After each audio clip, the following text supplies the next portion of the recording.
আসসালামু আলাইকুম, সবাই কেমন আছেন? আশা করি সবাই ভালো আছেন। তো আমি আজকে আমার বায়োফ্লক ফার্মের আপডেট দেব।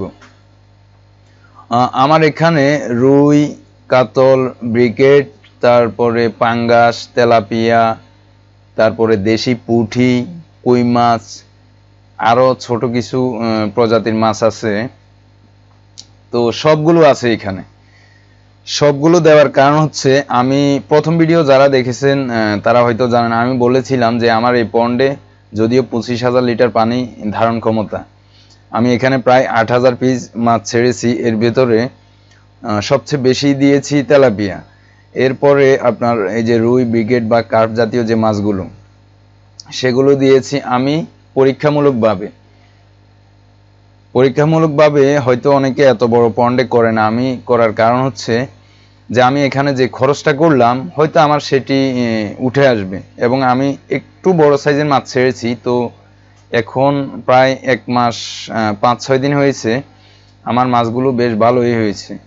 আমি মাছ ছেড়েছিলাম গত মাসের 20 তারিখে, আর বাকিটা ছেড়েছিলাম 26 তারিখে।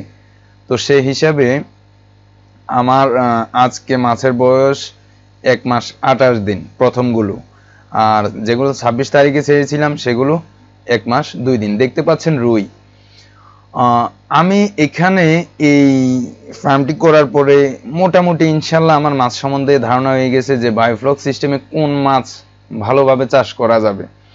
যেমন আমার এখানে, আমি কিন্তু অন্য ধরনের মানুষ, আমার এখানে অ্যামোনিয়া আমি 8-10 পর্যন্ত বাড়তে সুযোগ করে দিয়েছি। দেখি আমার কোন মাছ মারা যায়, আমি দেখার জন্য, কারণ লস না দিলে আপনি ব্যাপারটি শিখতে পারবেন না। তো আমি সেই চিন্তা থেকে এখানে অ্যামোনিয়া নিয়ে আমি কোনো চিন্তাই করি নাই। আমি মাঝে দিয়ে একবার ওই যে খাবার গুঁড় দিয়ে অ্যামোনিয়া কমিয়েছিলাম, এরপরে আর দিই নাই। তখন আমি চিন্তা করলাম যে আমি চিতা গুঁড় দিয়ে দেখলাম আমার মাছ মারা যায়, তারপরে খাবার গুঁড় দিলাম, মাছ মারা যায় না, খুব ভালোই থাকে। এরপরে আমি দেখি অ্যামোনিয়া বেড়ে গেলে কোন মাছে কোন সমস্যা হয়, সেটি ট্রাই করার জন্য আমি বেশ কয়েকদিন খাবার গুঁড় বা এফসিও কিছুই দিই নাই, এবং আমার অ্যামোনিয়া 8-এর উপরে চলে গেছে। তারপরে আমি চিন্তা করলাম অ্যামোনিয়া বাড়ার পরে আমি পানিগুলো প্রায় 4/3 বের করব এবং মাছের আপডেট দেব। তো আজকে সেই দিন। তো আমার এখানে অ্যামোনিয়া বাড়ার পরে কিছু তেলাপিয়া মারা গেছে, পার ডে 10টা, 5টা, 15টা, 20টা করে তেলাপিয়া মারা গেছে। বাট আমার অন্য কোনো মাছে কোনো সমস্যা হয় না। একটু আগে আপনারা স্ক্রিনে দেখেছেন যে রুই মাছ, এত ভালোভাবে রুই মাছ এখানে আছে এত অ্যামোনিয়ার ভেতরে।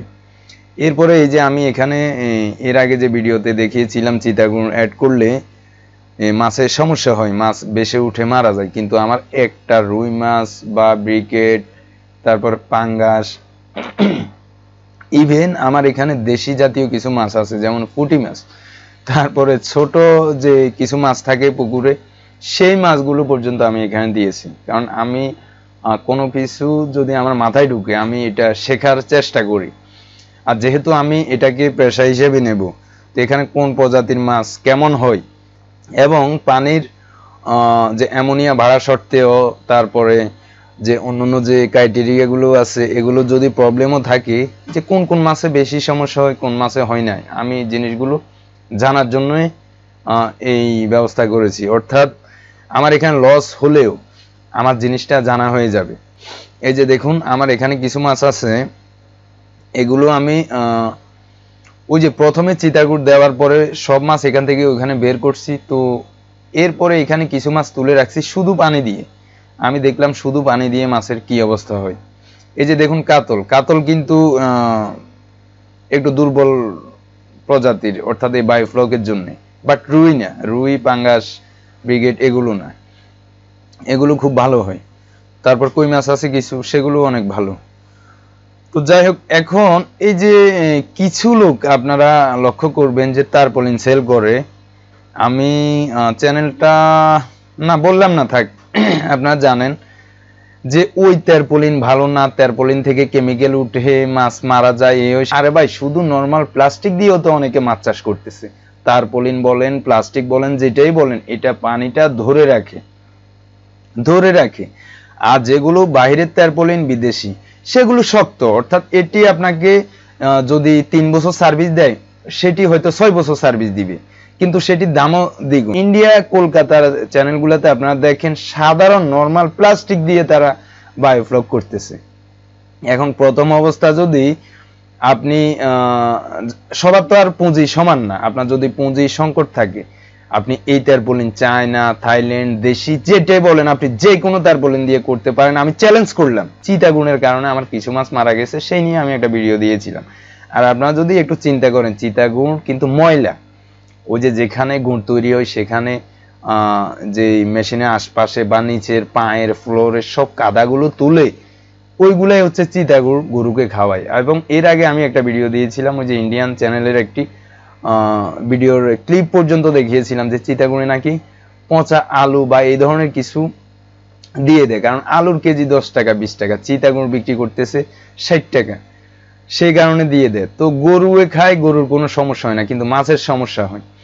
যাই হোক, আমার মাছগুলো, আমি কিন্তু কথাই বলতেছি, আমার মাছগুলো মাশাআল্লাহ 1 মাসে অনেক বড় হয়েছে। শুধু তেলাপিয়ার জাতটা ভালো পড়ে নাই, তেলাপিয়া এতটা বড় হয় না, কিছু বড় হয়েছে বাট সবগুলো না, কিন্তু অন্য মাছগুলোর সব গ্রোথ আলহামদুলিল্লাহ অনেক ভালো। আর আমি খাবারও কিন্তু অনেক কম দিয়েছি, খাবার এত বেশি দিই নাই। তারপর তেলাপিয়াকে আপনারা ওই যে এজোলা বা কুটিপানা যেটি সেটি খাওয়াতে পারেন, খুব ভালো খায়। ফিট খেতে চায় না বাট এজোলা খুব বেশি খায়।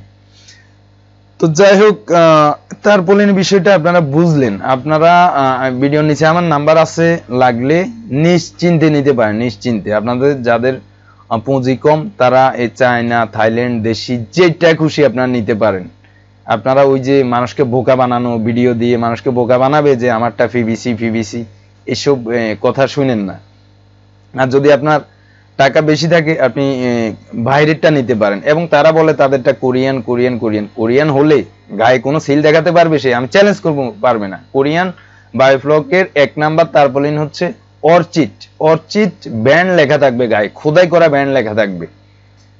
এখন হয়তো আপনারা সাধারণ মানুষ আপনারা জানেন না, সেই কারণে আপনাদেরকে এইসব বুঝাই আর কি। আর অনেকে সেটা হিসেব করে ওই যে পিভিসির পিছনে দৌড়াদৌড়ি করতেছেন। ভাই সব পিভিসি, চ্যালেঞ্জ করলাম, সব পিভিসি। এবং আপনি যদি একটা নর্মাল প্লাস্টিক দিয়েও করেন, মাছে যদি ছিঁড়ে না ফেলে আপনার সেটা দিয়ে হবে, কোনো কিছুই হবে না। কোন গবেষণায় পাইছে যে এই তারপলিন থেকে বা কোনো তারপলিন থেকে কেমিক্যাল উঠে? কোনো গবেষণায় পাই নাই, এগুলো খামাখা বলে। যাই হোক, আজকে অনেক কথা বললাম, তো মাছের আপডেট দেখলেন কথার ভেতরে।